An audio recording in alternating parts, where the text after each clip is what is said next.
नाजरीन, मैं हूं डॉक्टर कपोतकी चंचला और आपका मेरे इस शो में खुशामदीद। जैसे कि आप जानते हैं, आजकल गर्मी की शिद्दत मुल्क भर में बढ़ती जा रही है, जिसकी वजह से गर्मी से होने वाली मुख्तलिफ बीमारियों का सबको सामना करना पड़ रहा है। इन सब में सबसे ज़्यादा जो बीमारी का नाम हम सुनते हैं वो है हीट स्ट्रोक। तो आइए आज हम जानते हैं इस बीमारी के बारे में और इससे होने वाली तमाम वजूहात जिसकी वजह से ये बीमारी होती है और इससे हम किस तरीके से बच सकते हैं। आइए हम मिलते हैं अपने गेस्ट से जो कि आज हमारे साथ मौजूद हैं। ये है डॉक्टर किरण अमीन जो कि स्किन स्पेशलिस्ट हैं। अस्सलाम वालेकुम। वालेकुम अस्सलाम। कैसी हैं आप? बिल्कुल ठीक, आप कैसे हैं? मैं भी बिल्कुल ठीक हूँ। ये है हमारे पास मिस आयशा जो कि एक हेल्थ प्रोफेशनल हैं। अस्सलाम वालेकुम मिस आयशा। वालेकुम अस्सलाम, कैसी हैं आप? मैं बिल्कुल ठीक हूँ।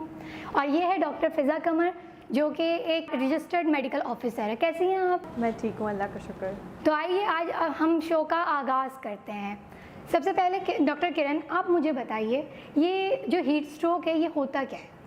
हीट स्ट्रोक जो है आजकल हम बहुत सुन रहे हैं, हीट स्ट्रोक, सन स्ट्रोक, ये गर्मी से होने वाली बीमारी है। आजकल जिस तरह दर्जा हरारत बढ़ता जा रहा है तो गर्मी से होने वाली बीमारियों में भी इजाफा हो रहा है। हीट स्ट्रोक में होता यह है कि इंसानी जो जिस्म है उसके अंदर एक कैपेबिलिटी होती है, एक ताकत होती है कि वो जिस एनवायरनमेंट में रहता है उस हिसाब से अपने टेम्परेचर को, अपना जो दर्जा हरारत है जो जिस्म का है वो होता है 37 डिग्री सेल्सियस। उसके हिसाब से ऊपर नीचे अपने जिस्म को एडजस्ट कर लेता है। ऐसा होता है कि इंसान को गर्मी के असरात फील होता है। वो असरात क्या होते हैं? वो ये होता है कि पसीना ना आना। हीट स्ट्रोक की एक बात बता रही हूँ। और भी मुख्तलिफ बीमारियां हैं जो हीट की वजह से होती हैं। गर्मी बहुत ज़्यादा लग जाती है तो इंसान को पसीना नहीं आता, बुखार जैसी कैफियत होती है, उल्टी मतली का एहसास होना, कहीं भी बेहोश हो जाना और इस तरह की कन्फ्यूजन की स्टेट में चला जाना, घबराहट की स्टेट में। तो ये हीट स्ट्रोक की सारी अलामात हैं। अच्छा, ये जो हीट स्ट्रोक होने की कुछ वजूहात होती हैं, आप क्या हमें बता सकती हैं वो वजूहात के बारे में? हीट स्ट्रोक के लिए ज़्यादातर जो शिकार होते हैं वो बूढ़े लोग होते हैं जो 50 साल से ऊपर हैं, या 4 साल से छोटे बच्चे ज़्यादातर इससे मुतासर होते हैं, क्योंकि उनके अंदर कैपेबिलिटी नहीं होती कि वो बढ़ते हुए या डिफरेंट टेम्परेचर, जैसे मैंने आपको बताया कि इंसान जो है वो गर्मी में जाता है तो उसकी बॉडी एडजस्ट हो जाती है, वो एसी में जाता है तो उसकी बॉडी एडजस्ट हो जाती है, तेज सर्दी में वो अपने आप को एडजस्ट कर सकता है। बूढ़े और बच्चों में ये कुव्वत ज़रा कम होती है, या फिर जो लोग बिल्कुल पानी नहीं पी रहे होते उनमें, या तेज़ गर्मी में धूप में काम कर रहे होते हैं उनमें हो रही होती है ये चीज़ें। सही है। मिस आयशा, क्या आप मुझे बता सकती हैं कि हीट स्ट्रोक से होने वाली क्या निशानियाँ और क्या अलामात होते हैं हीट स्ट्रोक के? देखिए, पाकिस्तान में जिस दर्जा हरारत चल रही है, स्पेशली कराची में, उसकी बिना पर हम डेली लाइफ में हम बहुत सारे अलामात जो है इसके सामना करते हैं। तो जैसे कि हमारे सर में दर्द होना, बेहोशी का, या फिर उल्टी मतली, या इस तरीके की आप डेली लाइफ में बहुत करते हैं। वैसे तो ये बेसिक है, ये हम आम दिन में भी महसूस कर रहे होते हैं, लेकिन जब ये हीट स्ट्रोक का हम सुनते हैं, जब शदीद गर्मी बढ़ रही होती है कराची में, तो फिर हमें इसमें ज़रा थोड़ा ज़्यादा तवज्जो देनी चाहिए, क्योंकि ये हमें हल्के में नहीं लेना चाहिए कि ये चलो ठीक हो जाएगा, लेकिन इसमें हमें बहुत ज़्यादा प्रिकॉशंस हमें लेनी चाहिए। अच्छा डॉक्टर किरण, क्या आप मुझे बता सकती हैं जैसे इनके कुछ अलामात होते हैं तो इनके जिल्द से रिलेटेड क्या अलामात होती हैं?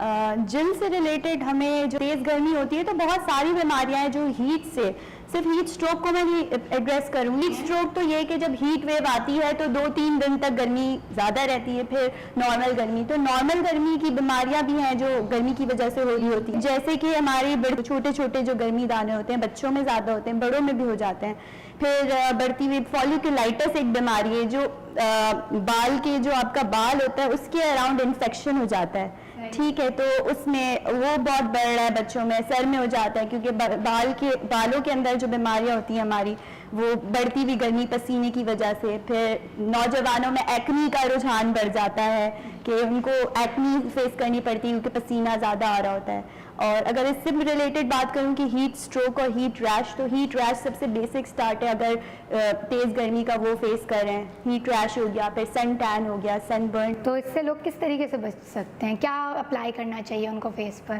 फेस पर क्या अप्लाई करना चाहिए? सबसे पहले तो हम कहेंगे फिजिकल प्रोटेक्शन। सन ब्लॉक तो आप फेस पे लगा सकते हैं, वो भी फिजिकल फॉर्म्स में आते हैं, लेकिन सबसे पहले अगर आम लोगों को समझाना है तो इस तरह की आप जो ब्रॉड रिम वाली जो हैट आती है, बड़ी जो गोल, उसका इस्तेमाल करें। टोपी पहन लें, अगर लड़के हैं बाइक पे जा रहे हैं, कहीं काम है, कोई टोपी लगा लें।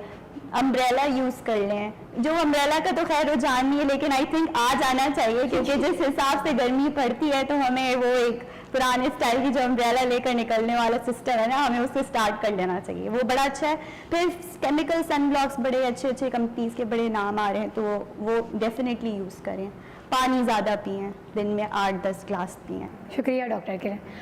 डॉक्टर फ़िज़ा, क्या आप मुझे बता सकती हैं, हम हीट स्ट्रोक के साथ साथ और भी मुख्तलिफ बीमारियों के नाम सुन रहे हैं, जैसे कि हीट एग्जॉशन है, हीट क्रैम्प्स हैं, इन तीनों में फ़र्क क्या है?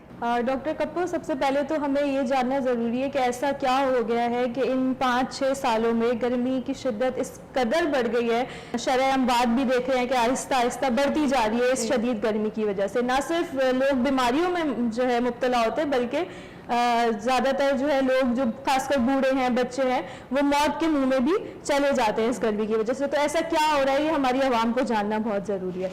तो जैसे कि आप लोग देख रहे हैं कि पिछले कुछ सालों से गर्मी बढ़ी है, इसकी सबसे बड़ी वजह जो हमारे सामने आ रही है वो है ग्लोबल वार्मिंग, जिसका आई गेस जो हमारे साइंस से रिलेटेड जो स्टूडेंट्स हैं उनको बहुत अच्छे से मालूम होगा कि ग्लोबल वार्मिंग क्या चीज़ होती है। हमारे मुल्क में खासकर आप देख रही होंगी कि दरख्त की जो शरह है वो बिल्कुल कम से कम होती जा रही है।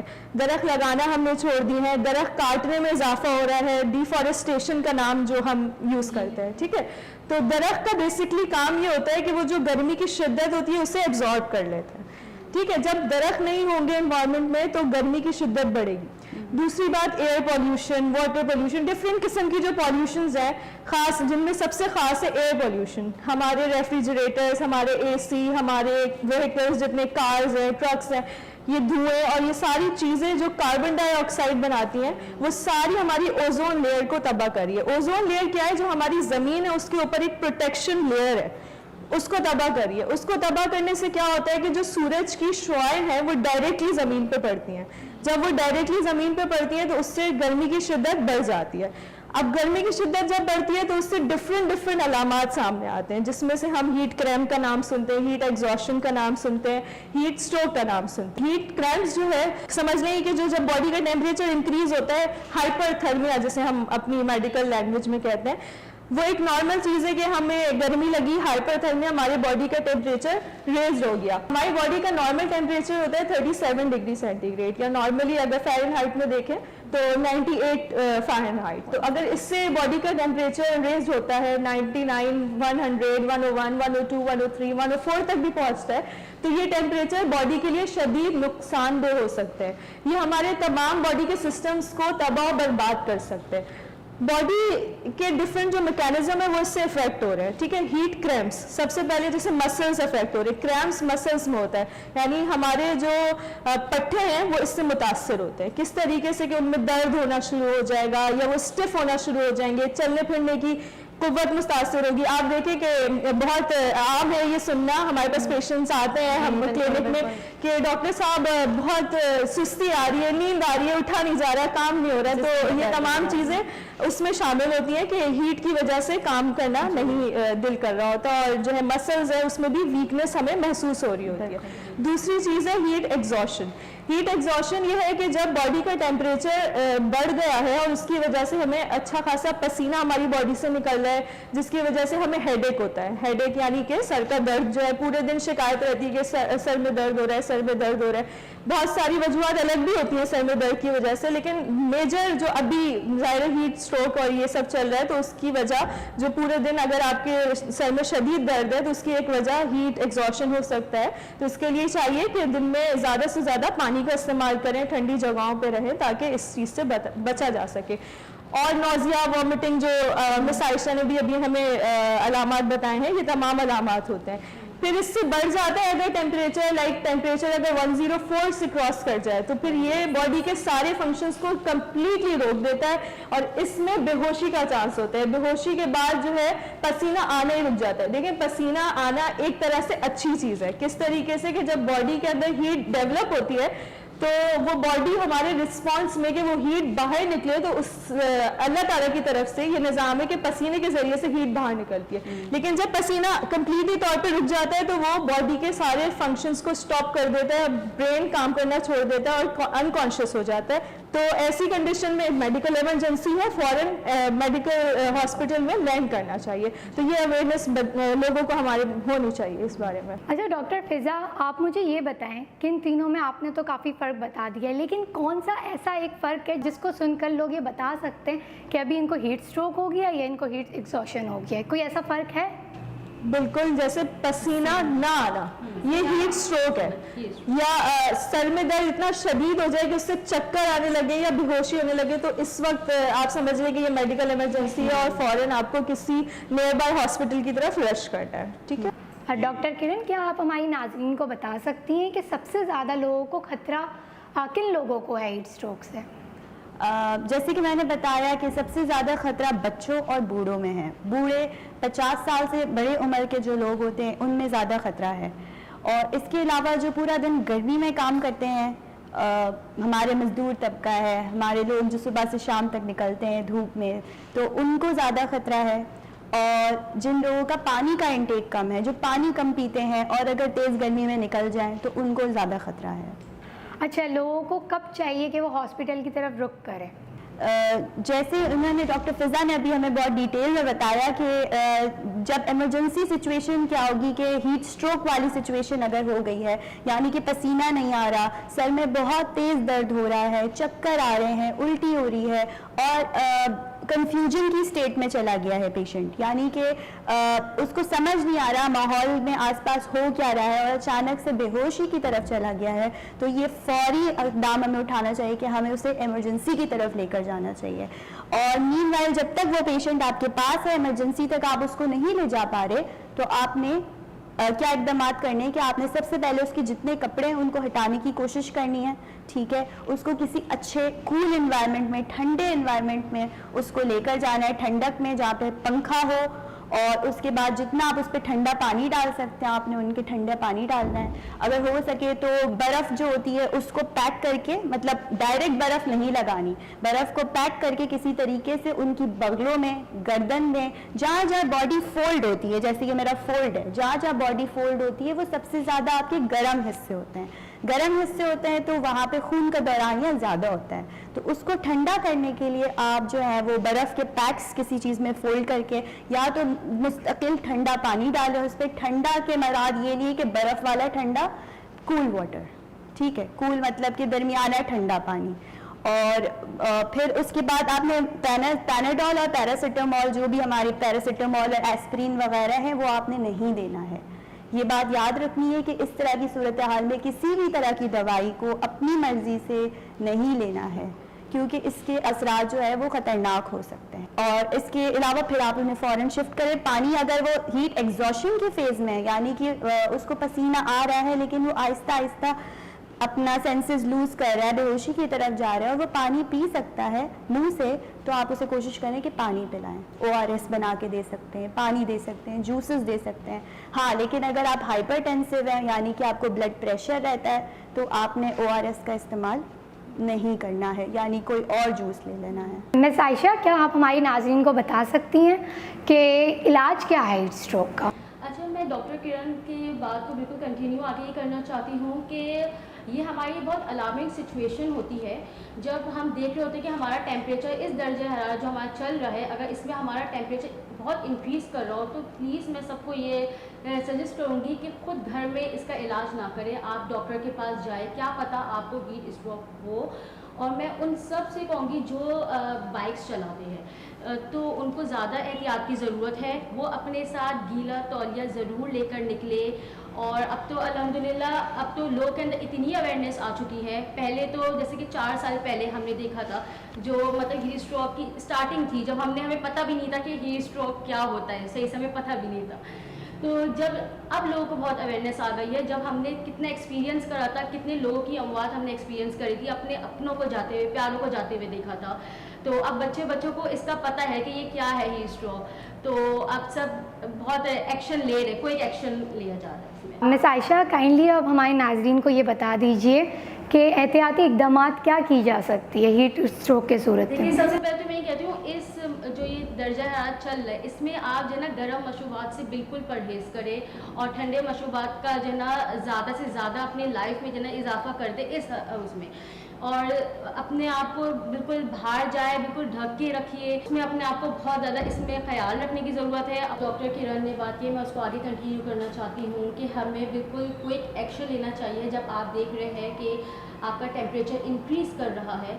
वैसे अब तो हर जगह डिस्पेंसर या कूलर्स लगे हुए होते हैं, लेकिन अपने साथ इन सब चीज़ों का बिल्कुल इस्तेमाल करें और इसी से आप बच सकते हैं। जैसे कि आजकल बच्चे स्कूल जा रहे हैं, अभी तक उनकी समर वेकेशंस नहीं हुई हैं, तो बच्चे किस तरीके की एहतियात कर सकते हैं? बच्चे या बड़े जो भी बाहर निकलते हैं ज़रूरत के तहत, बिला ज़रूरत तो अव्वल घर से बाहर इस मौसम में नहीं निकलें तो बेहतर है, लेकिन जो ज़रूरत के तहत बाहर निकल रहे हैं वो अपने साथ, जैसे कि मिस आयशा ने बहुत अच्छे से बताया कि हम एक ठंडा तौलिया अपने साथ रखें या कोई भी ठंडा कपड़ा जो गर्मी की शिद्दत को बचा सकता है, हम उसे अपने सर पे रख लें, या जैसे डॉक्टर किरण ने बताया कि कैप का हम इस्तेमाल कर सकते हैं ताकि डायरेक्ट हीट की जो रेजेस है वो हमें ना असरअंदाज हो। दूसरी चीज़ हम ये कर सकते हैं कि अपने साथ पानी की बोतल रखें, क्योंकि हर जगह पानी अवेलेबल नहीं होता, तो उस वक्त हमें प्यास लगे या ना लगे हमें पानी पीना है। हर 15 मिनट बाद 10 मिनट बाद हमें पानी पीना है। कम से कम 1.5 लीटर पूरे दिन में पानी का इस्तेमाल होना चाहिए, कम से कम। और अगर जितना ज़्यादा से ज़्यादा कर सकते हैं उतना बेहतर है, स्किन के लिए भी और बॉडी के अंदरूनी जो मामलात हैं उनको ठीक रखने के लिए भी। दूसरी चीज़ ये है कि बच्चे खासकर ज़्यादा असरअंदाज होते हैं, इसलिए खासकर जो छोटे बच्चे होते हैं, जैसे इन्फेंट्स, जो नौमौलूद बच्चे जो नहीं बोल सकते, वो ज़्यादा मुतासर होते हैं क्योंकि वो अपनी अंदर की कंडीशन बता नहीं सकते। और ये समझना पेरेंट्स का काम है कि किस वक्त बच्चे को क्या हो रहा है। बच्चे और बूढ़े सबसे ज़्यादा इसलिए भी इफेक्ट होते हैं क्योंकि उनके अंदर जो क़ुव्वत मदाफ़ियत है वो इतनी ज़्यादा डेवलप नहीं होती है। बच्चों के अंदर डेवलप नहीं होती और बूढ़ों के अंदर क़ुव्वत मदाफ़ियत आहिस्ता आहिस्ता कम हो जाती है उम्र के साथ, तो उनको हीट स्ट्रोक, हीट एग्जॉशन ज़्यादा इफेक्ट करता है। तो ऐसी कंडीशन में हमें चाहिए, पेरेंट्स खासकर बच्चों के साथ जो है, अगर स्कूल गोइंग बेबी है तो उसके साथ वाटर बॉटल रखें, उससे बार बार पानी पीने की हिदायत करें। और अगर छोटा बच्चा है, फीडिंग पे है, तो फीडिंग हम कंटिन्यू रखें और उसको पैक ना करें और किसी गर्म इन्वायरमेंट में ना रखें, उससे ठंडे इन्वायरमेंट में रखें ताकि वो बच्चा भी गर्मी का शिकार ना हो। और अगर जैसे कि आजकल डायरिया और ये लूज मोशन, वॉमिटिंग, ये बहुत कॉमन है, तो ये भी जो है डिहाइड्रेशन की तरफ लेके जाती है। तो हमें कोशिश करनी चाहिए कि अगर ऐसी कोई भी अलामत आ रही है तो हम वेट ना करें कि जब बढ़ेगी, जब चीज़ें और बदतर होंगी तो हम तब डॉक्टर के पास जाएंगे, फौरी डॉक्टर से रुजू करें ताकि बेहतर इलाज हो सके, जल्द से जल्द इलाज हो सके। अच्छा डॉक्टर फिज़ा, साथ में ये भी बता दीजिए कि हम अपने माशरे में गर्मी की कमी को किस तरीके से ठीक कर सकते हैं, मतलब हमें क्या एहतियात सबको करनी चाहिए अपने माशरे में? सबको यही एहतियात करनी चाहिए कि ज़्यादा से ज़्यादा दरख्त लगाएं, जितना हो सकता है अपने घर से शुरुआत करें, फिर आहिस्ता आहिस्ता कैंपेन्स होती रहती हैं। दूसरी चीज़ ये है कि जो हम देख रहे हैं माशाल्लाह से बहुत सारी ऑर्गेनाइजेशन है, खुद यहाँ अभी जो हम शो कर रहे हैं ये एक इंफॉर्मेटिव शो है, तो ये भी काफ़ी एक इम्पैक्ट डालता है सोसाइटी पे कि इससे हम नॉलेज दे रहे हैं लोगों को और जो लोग इसको देख रहे हैं उससे इन्फ्लुएंस होके वो चीज़ें बेहतर कर सकते हैं। कैंप्स लगे होते हैं, हम माशाल्लाह देख रहे होते हैं कि रोड पे जा रहे हैं तो हीट स्ट्रोक के कैंप्स लगे हुए हैं, तो ये भी एक एहतियाती तदाबीर है कि हम लोगों को बचा सकते हैं। जिन लोगों को नॉलेज नहीं है, जो खासकर हमारा गरीब तबका है, मजदूर तबका है, उनको इतनी नॉलेज नहीं है कि वो किस वक्त हीट स्ट्रोक है, कि किस वक्त हीट एग्जॉशन है, तो उनको हम जैसे लोग जो नॉलेज रखते हैं वो उन्हें हम प्रोटेक्ट कर सकते हैं।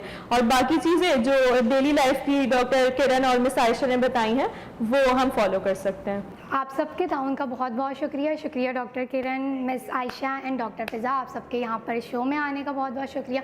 मैं उम्मीद करती हूँ कि हमारी नाजरीन को आपके सारी इन्फॉर्मेशन से बहुत ज़्यादा मालूमात हासिल हुई होगी और वो अब आने वाले दिनों में ज़रूर कुछ इफ़ेक्ट करेंगी। नाजरीन, जैसे कि आपने सारी मालूमात हासिल कर ली है क्या नाम है हीट स्ट्रोक से मुतालिक, मैं आपको मज़ीद ये बताना चाहूँगी कि अगर आपको हीट स्ट्रोक के अलावा कोई गर्मी दाने निकल आते हैं तो आप उसके ऊपर कोई पाउडर इस्तेमाल कर सकते हैं, कोई लोशन इस्तेमाल कर सकते हैं। अगर आपको हीट बर्न होता है तो सबसे पहले जो घरेलू औरतें हैं वो टमाटर का इस्तेमाल कर सकती हैं, क्योंकि टमाटर जो है वो बहुत जल्दी हमारा जो सन टैनिंग की वजह से जो कलर में फ़र्क आ जाता है उसे सही करता है।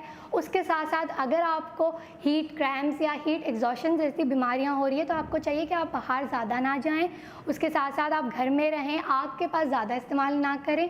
मैं ख़वातीनों से ये गुजारिश करूँगी कि वो खाना या तो सुबह में बना ले या तो शाम में बना ले, लेकिन दोपहर में वो क्योंकि घर के अंदर बैठी रहें ताकि वो धूप से बच सकें और मज़ीद उनको हीट स्ट्रोक का सामना ना करना पड़े। इसी के साथ ही अपनी मेज़बान डॉक्टर कपूर तकी को इजाज़त दीजिए। अल्लाह हाफ़िज़।